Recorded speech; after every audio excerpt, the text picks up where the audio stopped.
Good morning, good afternoon, good evening, and welcome to a post on gender and the sciences. It's called Why Women Leave. In medicine and law, the percentage of women in the graduating classes have risen to 50%, yet women did not go into engineering, math, and physics in similar proportions. The STEM pipeline in Germany, where I was, had 10% female PhDs in physics and 7% female faculty in physics. In my field, if you went to a conference, you would see a lot of young women, but hardly any older women.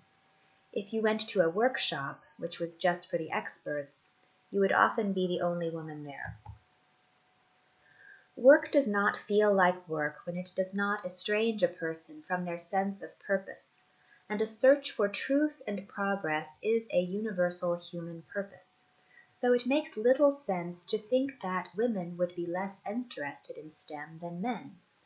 Many people have a moral problem with developing weapons or with wasting money on giant toys of no practical use, leading to the condition that a socially conscious woman might have to be selective in her search for employment. But if there is a gendered preference related to social consciousness, this should result in subspecialties in STEM that are dominated by women, and this is something we really do not see, so we must look elsewhere for the cause of the leaky pipeline in STEM. Boys are more fragile than girls. They are more prone to autism, schizophrenia, and attention deficit disorder. Their IQ distribution is wider than that of girls, and as a result, there will be more boys than girls with savant-like aptitudes and deficits. Despite all of this, with an average IQ of only 130 in physics, math, or engineering faculty, it is quite clear that one does not have to be a genius in order to make a contribution to these fields. An average IQ of 130 means that approximately 15% of men and 15% of women are capable of succeeding in STEM. For all intents and purposes, the number of men and women who are capable of succeeding in these fields is equal. Yet, 20 years ago, women made up almost 50% of the physics faculty in Hungary and 30% of the faculty in the USSR, the scientific records of whom are largely lost to time and translation. Compare this to less than 5% in the US and Germany at the same time. Given this distribution, how did we arrive at the widespread belief that interest and capability in STEM depends on gender? Why would a group of scientists be prone to such blatant groupthink? One glib answer is that it made them feel special, clever, and important. When they played the who's the smartest game with each other, it made them feel good to think that women were simply too dumb to ever do the important things that they were doing. Judging from online comments, this attitude persists even in the young generation today. Judging from evidence of pervasive bias in academia, these attitudes persist at all levels within the field itself. There is a popular myth in physics. The great physicists became great on their own. They are all self-taught geniuses. Einstein is a favorite example. But physics professors are generally not Einsteins, and they got to their positions of high status with the help of teachers, mentors, and colleagues. If women and other minorities are not gaining the qualifications necessary to rise to similar positions, we should be looking for problems in their teachers, mentors, and colleagues. Based on what we know about aptitudes, the women are just as smart as anyone else in the field, and they are definitely more determined, because it takes a lot of determination to get rejected by your teachers, mentors, and colleagues every day and still keep going. The worldwide call for ever more STEM students and subsidization of STEM training has reduced wages in the field compared to law and medicine. The potential gains in status and capital are small. If that is the case, this would already be enough to steer women away from the field. Being in the minority of a social group, bearing the majority of childcare and household burdens, and facing an insidious form of bias would add to these effects. STEM thrives off of an ever-increasing crop of young people who are willing to work for low wages and spend long hours vying for the attention and kudos of the leaders of their fields. They are lured forward by the hopes that one day they too will be crowned as one of the smartest. For a typical woman, however, ego-driven rewards might be less attractive because she is frequently penalized for drawing attention to herself or basking in praise. Being smarter than a man is often viewed as unattractive. In studies of how department size influenced the careers of women in STEM, it was found that the percentage of women in a department dropped as the department size increased. This could be due in part to the structure of big science labs. Big science tends to have large departments, and the percentages of women are worse than the average. By big science, I'm talking primarily of government-funded research. Why should women enter a biased, egocentric field that is already exploiting the young men it trains? I suppose there are 4 reasons. First, egomania and status addiction is not necessary to the enterprise and could be changed with a different social makeup and incentive structure that does not encourage people to stay late, go the extra mile, and essentially work themselves to death. Second, it is anticipated that 50% of current jobs will be automated in the next 20 years. This means that to stay ahead of that curve, if you don't want women to just get relegated to second-class occupations, they need to be part of the cutting edge. Third, the economists of STEM are hopefully capable of solving the income inequality and exploitation problem. And lastly, fourth, the best defense against groupthink is a variety of perspectives. Teams with women perform better than teams without them. These teams work optimally when neither side is oppressing or ignoring the other, yet women's voices are rarely heard in a laboratory. A woman scientist asked her boss what he thought about speaking out on the issue of bias in science, and he said, "It is better to say less. You seem to imply that the system is such that women are at a disadvantage. Although one cannot rule out individual misconduct, I always had the feeling that women are quite welcome in physics, maybe particularly because there are so few. It seems unfortunately to be a fact that girls in school at the age when they start to consider their future are often not too interested in physics, like my daughter and most of her friends. I certainly did not discourage her, but it was from an early age clear that she would prefer her Barbie dolls over Lego, as an example. Another thing is the culture in Germany in which scientists are the stupid nerds, and, for example, a politician has all of the sympathy if he or she confesses not to understand math and science. This professor believes that there is no systematic bias in STEM, and that women are not as interested in the field as men due to their innate and cultural differences. His Barbies Legos example requires us to believe that our preferences as children generally determine our preferences as adults. But there are many counterexamples to this logic. When baby monkeys are given trucks and dolls to play with, they display preferences along gendered lines when they are small, but by the time they reach adulthood, these preferences vanish. This professor believes that culturally women don't want to be seen as nerdy. Perhaps it is masculinity, not nerdiness, that poses the problem. Women have no problem with possessing a specialized form of knowledge, but a woman might not want to be manly or have to work solely with men for her entire career. This professor believes that society doesn't like stupid science nerds, and it is sympathetic when women are scientifically illiterate. This is an interesting attempt to paint himself as a victim in the larger community after he has been accused of being an unintentional victimizer within the scientific community. If society is sympathetic when a woman is scientifically illiterate, this bigotry of low expectations is an example of the systematic bias which he claims does not exist.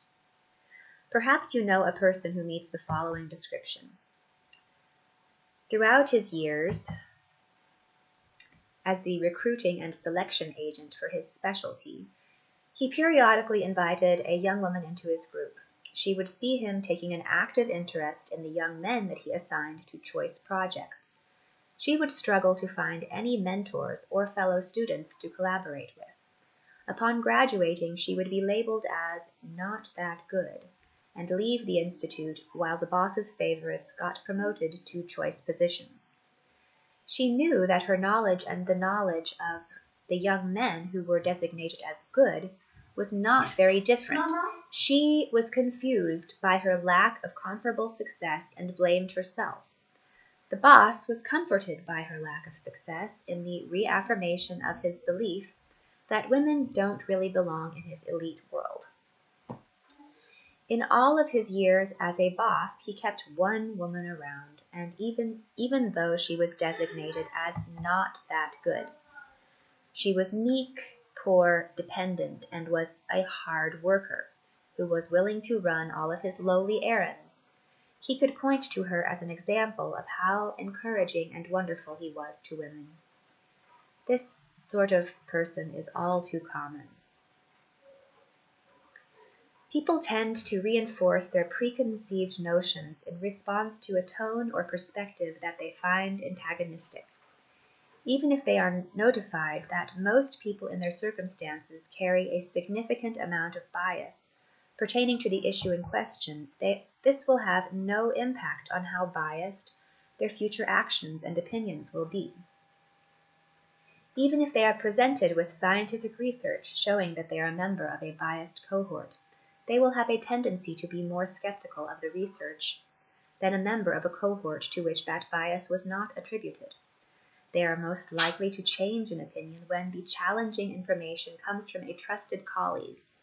Thus, if I were a woman physicist, who wanted to convince a community of 95% male physicists of the effects and dynamics of gender bias, by speaking out, I would run the risk of having the opposite of my intended effect.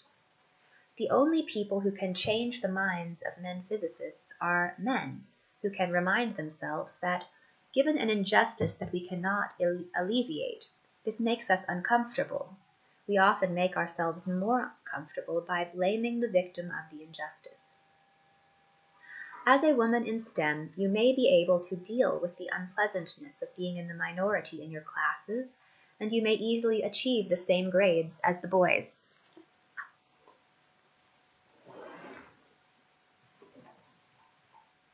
Throughout the first few years of your career, you may even have no trouble achieving at the same level as the boys throughout the first few years of your career.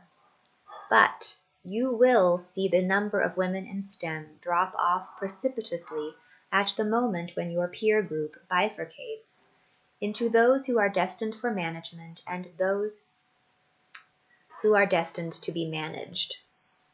How the decisions are made at this stage can sometimes come as a horrible shock to a young woman who has, up until this point, believed that merit is all that matters, and that if she works hard enough to compensate for her family responsibilities, she can keep up with everybody else who doesn't have family responsibilities.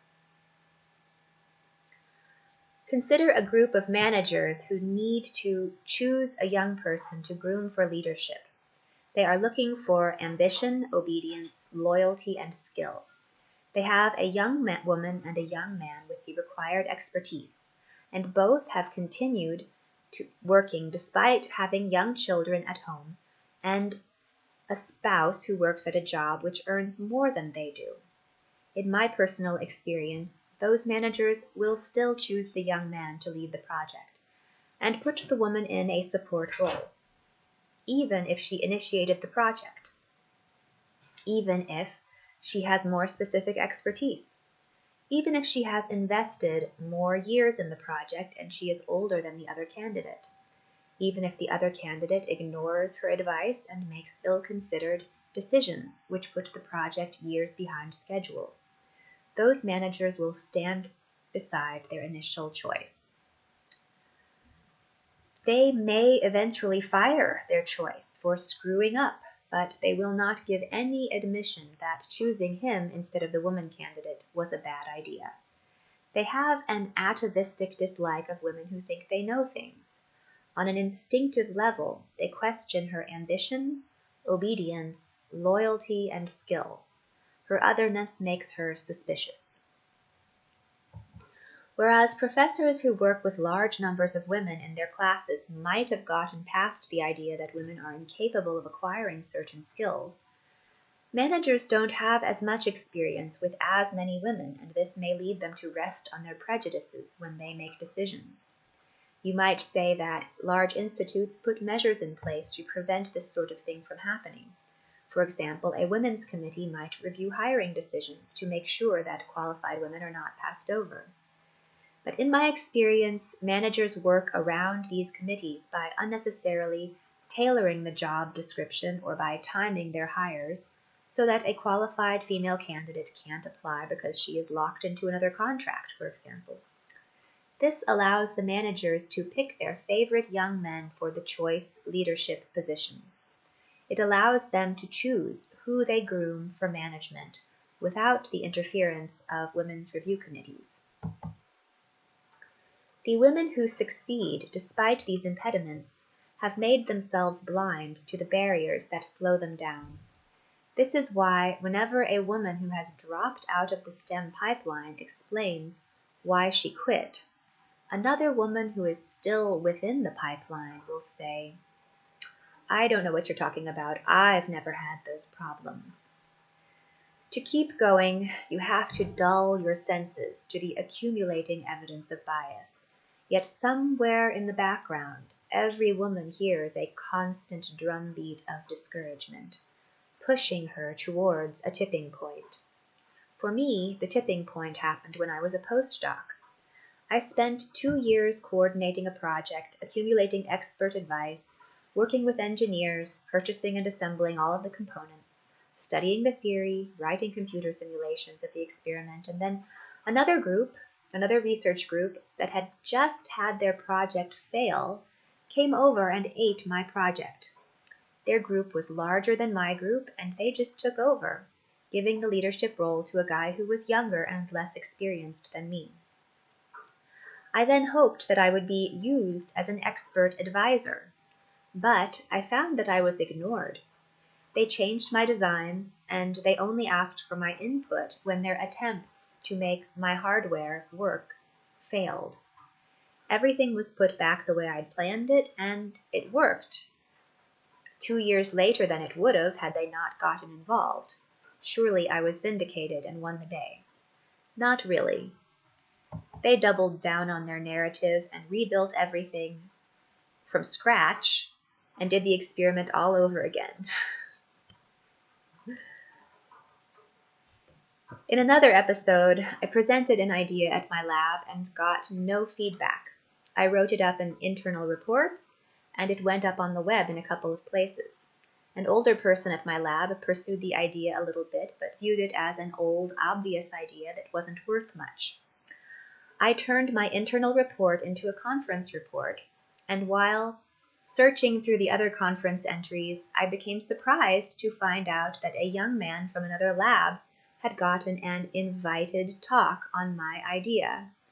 He hadn't published it yet, but he claimed that he hadn't seen anything I'd written, and that he'd presented it at his lab after the time or around the time that my stuff was posted on the web.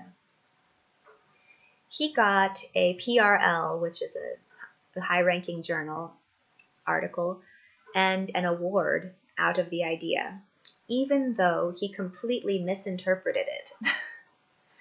So he stole the idea and didn't apply it correctly. He never cited me, and I got no support from any direction. The group I was in had the ability to test the idea, but the professor wanted his student to get credit for the experimental work. So he set his student up as the shift leader. I was only supposed to assist. When the student fell asleep at about 4 a.m. during the shift, I managed to do the measurements that I wanted and that the student did not deem important. We each wrote about the data we took. The student was given an invited talk at a conference, and his paper was never good enough to publish anywhere. I was able to publish in the appropriate journal, but to secure the professor's permission to publish, I had to add every student they had ever had to the author list. That's politics. I see why it is important to foster students' progress, and I see that I could be painted as the selfish postdoc in this anecdote.